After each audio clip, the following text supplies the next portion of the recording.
Kenal tapi tidak seluruhnya. Kenal tapi tidak seluruhnya. Beberapa kenal. Saya ketahui di kantin Erika mahal, kemudian pegawainya juga bukan pegawai Evika, jadi saya belum kenal sama mereka. Terus Yang saya ketahui tentang kantin Erika itu sepi, mahal.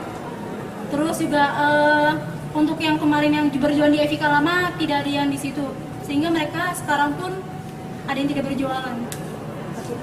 Ya sepi, mahal, harganya kurang merakyat, dan saya belum mengenal sama sekali orang-orang di kantin Erika.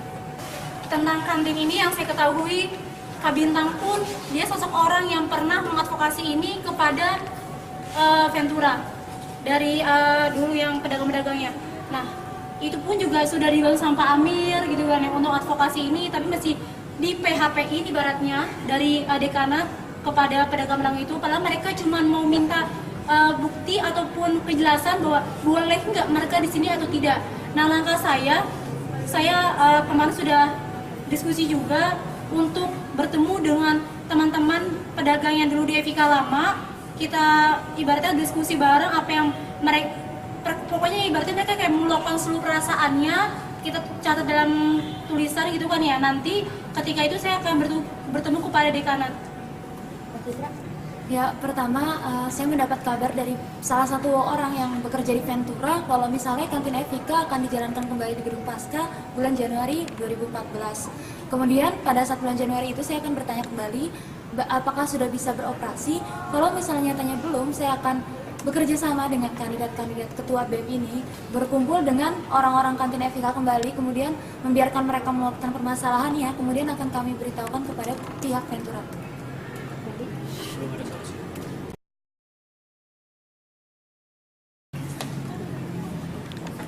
Dosa besarnya tidak mengatakan pernah berbohong pada ayah saya karena saya dan ayah saya berbeda jamaah. Saya dilarang liko, tapi saya sampai sekarang masih tetap liko. Kemudian Cara taubat yang dilakukan. cara taubat yang pasti istighfar sebanyak-banyaknya dan menjaga sunnah. Kalau saya dulu pernah membentak ibu saya, namun membentak, kemudian cara tobatnya saya meminta maaf kepada beliau. Dua sih, kepada orang tua yang mungkin ketika saya capek ditanya terus, saya agak memberikan suatu bentakan gitu pada ibu atau bapak gitu kan ya, mesti pada ibu biasanya.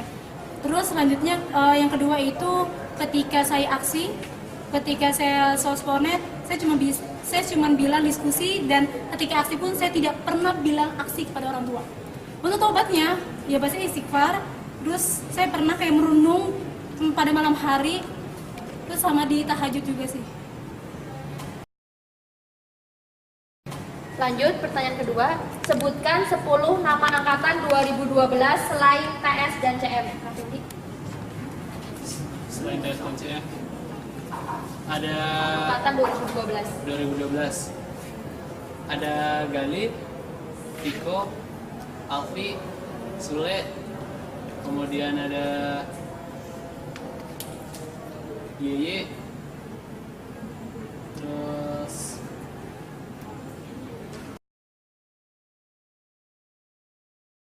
Yulfida,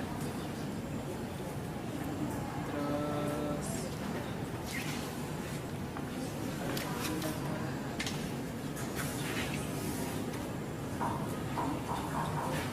Yona,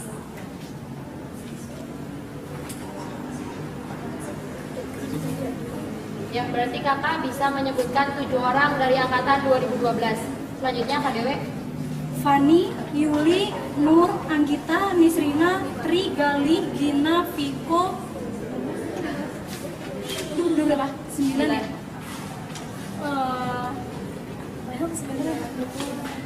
Satu lagi. Satu lagi itu ada Uwi. Kak Dewe tidak mengenal saya. Lanjut, Kak Citra.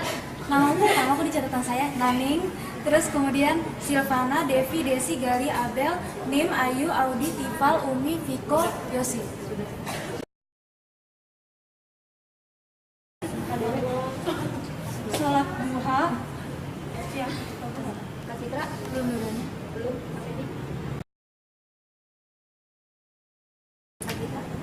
yang saya lakukan hari ini, list tugasnya, terus kemudian bagaimana pencapaiannya.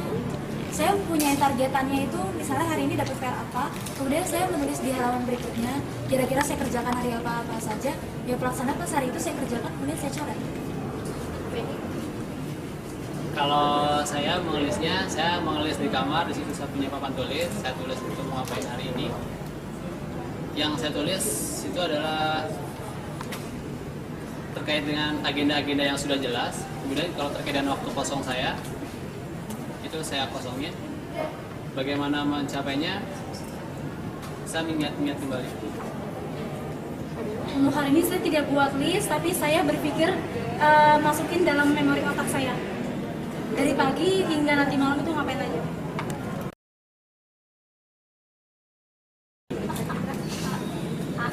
A plus AB. adik, Sebagai adik kelas dan juga sebagai apa ya, partner juga. Adik dan keluarga.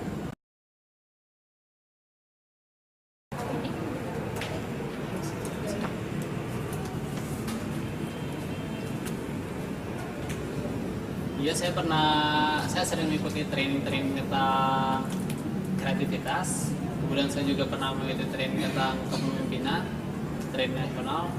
Saya juga pernah mengikuti training tentang merencanakan masa depan dan bagaimana meraihnya. Dan saya juga pernah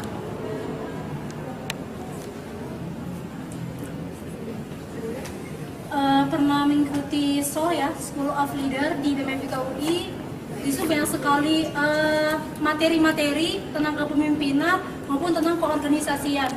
Terus selain itu saya juga kayak memperbanyak tentang link-link apa ya, kayak pertemanan, nggak cuma di FIK, di FKM maupun yang lainnya. Jadi saya terkenal orang yang mungkin bisa dibilang SKSD kali ya, so kenal so dekat. Hal yang pernah saya lakukan adalah saat saya menjalani di BPM FIK menjadi OKK Mabim, saya mengevaluasi tentang kaderisasi yang baik seperti apa. Kemudian meskipun saya bukan di komisi pengawasan, tapi saya pernah mengawasi lembaga dari bagaimana BPM itu mengawasi. Kemudian saya mengevaluasi untuk perbaikan visi saya ke depannya. Dan kemudian saya pernah mengikuti LKSM yang diadakan oleh BEM UI. Saya mendapatkan materi tentang bagaimana marketing untuk lembaga menjadi sesuatu yang menarik. Ya, saya klarifikasi, saya tidak pernah mengatakan kalau pemimpin itu saya harus selalu memerintah. Yang saya tekankan bahwa ketika kepemimpinan itu pemimpin itu bisa saja informal, ketika dia bisa mempengaruhi orang-orang di sekitarnya untuk menuju satu tujuan. Kita bergerak secara bersama-sama. Namun ketika menjadi pemimpin dalam lembaga formal, mau tidak mau adalah suatu tugas untuk melayani yang istilahnya melayani rakyatnya seperti itu. Berangkat dari niatan untuk menuangkan ide-ide untuk BEM FIK dan memberikan pengaruh untuk FIK. Kemudian apakah Anda berharap terpilih? saya berharap terpilih, 50-50 saya berharap dan saya juga tidak berharap. Hal nyata berdasarkan pengalaman-pengalaman di organisasi ekstra.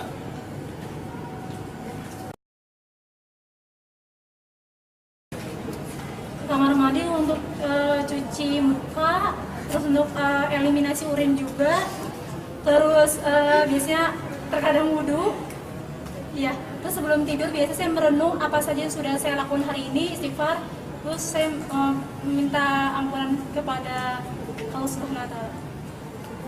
Pasti ke kamar mandi, bebersih diri, kemudian memasang alarm, dan kemudian berdoa. Kalau saya, ketika saya mulai tertidur, saya mulai membayangkan apa yang akan saya lakukan esok harinya, apa yang saya lakukan untuk lusa, apa yang saya lakukan untuk, pokoknya situ saya mulai mengimajinasikan apa yang bisa saya lakukan untuk hari-hari selanjutnya.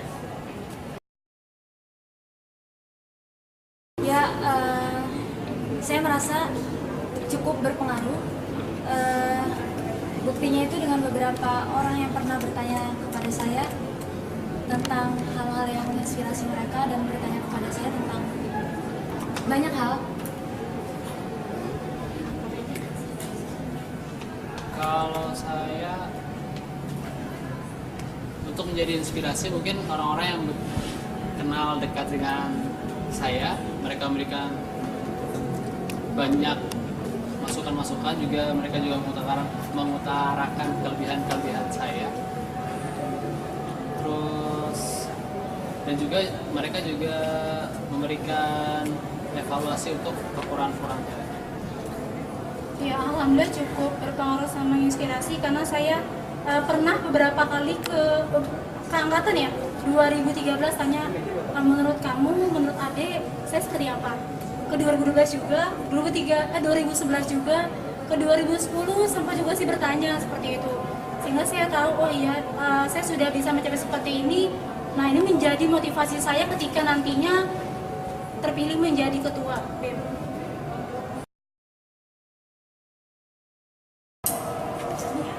Jawaban saya singkat, pendekatan personal.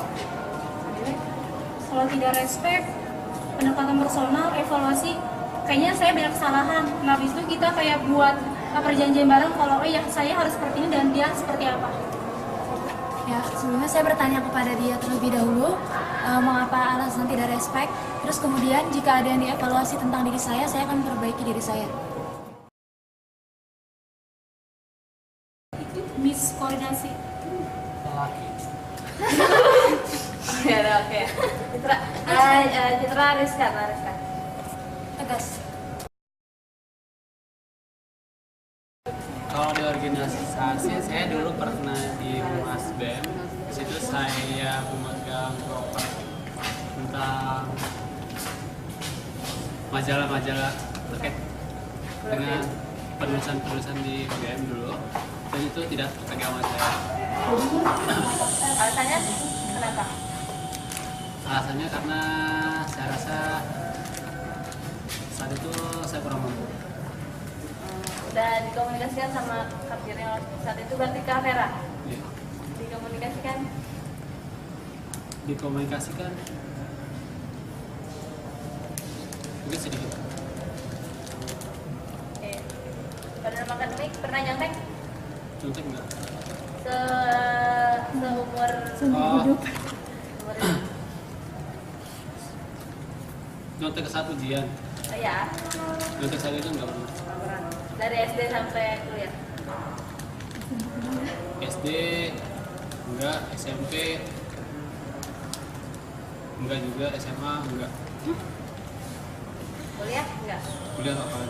Sudah. Dari kecacatan organisasi pernah bolos kuliah gara-gara organisasi. Terus kalau misalnya nyontek enggak, nyontek pas ujian. Kalau nyontek pernah dari SD nggak pernah. Jadi Kalau organisasi mungkin pengalaman saya pakai di Kasrat kurang lebih ekstra membumingkan isu. Terus kalau di akademik itu pernah izin nggak ngikutin mata kuliah karena ke DPR waktu itu udah izin kepada dosennya, sama pernah nitip absen. Dulu itu pernah, tapi langsung ada teman saya yang mencegah saya.